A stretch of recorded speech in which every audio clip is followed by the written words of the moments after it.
नमस्कार दोस्तों। मैं आज एक न्यूज़ देख रहा था।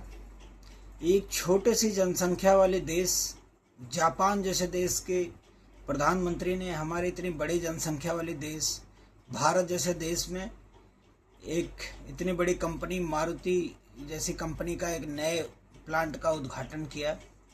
बहुत अच्छी बात है, बहुत अच्छी चीज़ें हैं।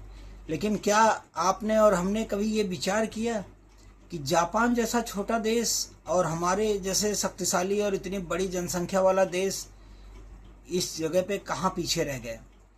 मैं अपनी बातों को पूरा करूँगा अपने बड़े भैया के विचारों के साथ। मैं अपने बड़े भाई से चाहूँगा कि दो शब्द इन पे बताएं हमें कि हमारे देश की जनता हमारे देश में कहाँ कमी रह गई जो हमारे और आपके बीच में ये जापान और छोटे छोटे जनसंख्या वाले देश आज हमारे और आपसे आगे हैं। नमस्कार दोस्तों, कैसे हैं आप सब लोग।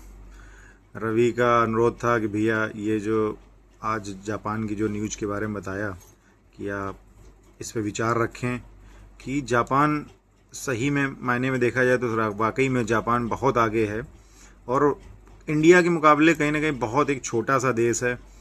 बहुत सारी आपदाएं आई हैं लेकिन फिर भी जापान ने अपने आप को ऊपर खड़ा किया है और उस स्तर पे लेके आए हैं जहां उसको वर्ल्ड लेवल पे रिकॉग्निशन मिलता है।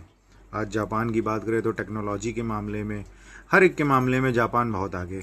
आज इंडिया की सड़कों पे जो बोला जाता है प्राकृतिक आपदाओं का देश, बिल्कुल कि मतलब जाने कितनी बार वहाँ सुनामी आई, द्वितीय विश्व युद्ध से लेके आप जब भी देखो कि भाई हिरोशिमा नागासाकी पे जो है बम जो है परमाणु बम गिराए गए, उसके बाद भी जापान अभी भी जब सुनामी आई उसके बाद में भी जापान ने अपने आप को फिर से वहाँ खड़ा किया जहाँ उसको होना चाहिए था।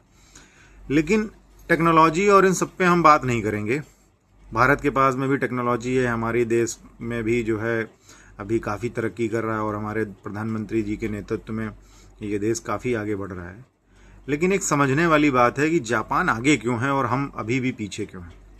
इसके पीछे सबसे बड़ा एक रीज़न है कि हम बोलते तो हैं कि भाई हम बहुत देशभक्त हैं, वी आर इंडियंस का स्लोगन गाते घूमते हैं, लेकिन असल मायने में हम कहीं ना कहीं उस चीज़ में अपना पूरा 100% नहीं दे पाते हैं और केवल हम स्वतंत्रता दिवस और गणतंत्र दिवस पर एक झंडा लगा के इसी पे भैया हाँ आप कंप्लीट कीजिए। मैं कि गणतंत्र दिवस और स्वतंत्रता दिवस पर झंडा लगा के और झंडा फहरा के और एक आधे घंटे जो है माहौल बना के, एक दिन का माहौल बना के और हम फिर से अपने उसी जो है ढर्रे में आ जाते हैं। कभी आपने देखा है जापान में, आप वीडियो में देखिए, आजकल तो क्या है कि इंटरनेट पर सब कुछ है, आपके हाथ में पूरा देश है, आप जब चाहें यूट्यूब पे कहीं के भी कुछ खोल सकते हैं।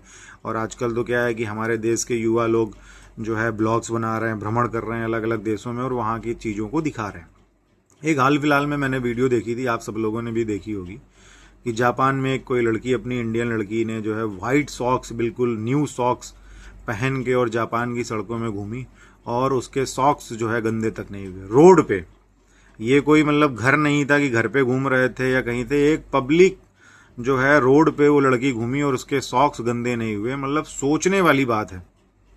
तो क्या ये वहाँ का सिस्टम ऐसा है या वहाँ की पब्लिक ऐसी है?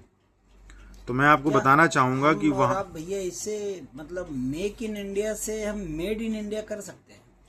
देखो, made in India, make in India जो हम कर रहे हैं वो सब बहुत अच्छी चीजें हैं और उस पर कहीं ना कहीं हम लोग काफी जो है सक्सेस भी पा रहे हैं और आपको समझने की बस मुद्दा यही है कि हम लोग अपने देश को सही मायने में देशभक्ति दिखा रहे हैं, नहीं दिखा रहे। जापान में आप देखेंगे अगर रोड पे कूड़ा पड़ा है तो ये जिम्मेदारी वो इस पे उन पे नहीं छोड़ देते कि भाई अगले दिन आएंगे और वो जो सफाई कर्मी उस कूड़े को उठाएंगे तभी वो कूड़ा उस रोड से हटेगा। अगर उन्होंने कहीं भी कुछ कचरा देखा तो वो उनकी जिम्मेवारी बनती है, खुद हर व्यक्ति अपनी अकाउंटेबिलिटी रखता है और वो वहाँ से कूड़ा कचरा उठा के डस्टबिन में डालता है, अपने आसपास के माहौल को साफ सुथरा रखता है और सब लोग उसमें भागीदारी रखते हैं। आज जापान में आप कहीं भी देखिए, हर मायने में उनके अंदर ये डिसिप्लिन, उनके अंदर के जो है संस्कार दिखते हैं। वो हमसे झुक के बातें करते हैं, नमस्ते करते हैं। तो इसका मतलब ये नहीं है कि वो किसी मायने में वो कमज़ोर हैं या कुछ है, वो उनके अंदर में उनके संस्कार हैं। तो क्या हमारे संस्कार कम है? जो इतनी पुरानी सभ्यता है, हमारा जो भारत का जो हिस्ट्री है, इतनी पुरानी हिस्ट्री है, और कहीं ना कहीं हमारी हिस्ट्री से ही बाकी के इतने सारे देश इंस्पायर हुए। आज भी ऐसे बहुत सारे देश हैं, जो है थाईलैंड है, इस तरीके के उधर कंट्रीज़ हैं, वो लोग हमारी जो है सभ्यता से मतलब जो है प्रेरित हो रखे हैं। लेकिन हम कहीं ना कहीं अपनी सभ्यता को भूलते जा रहे हैं।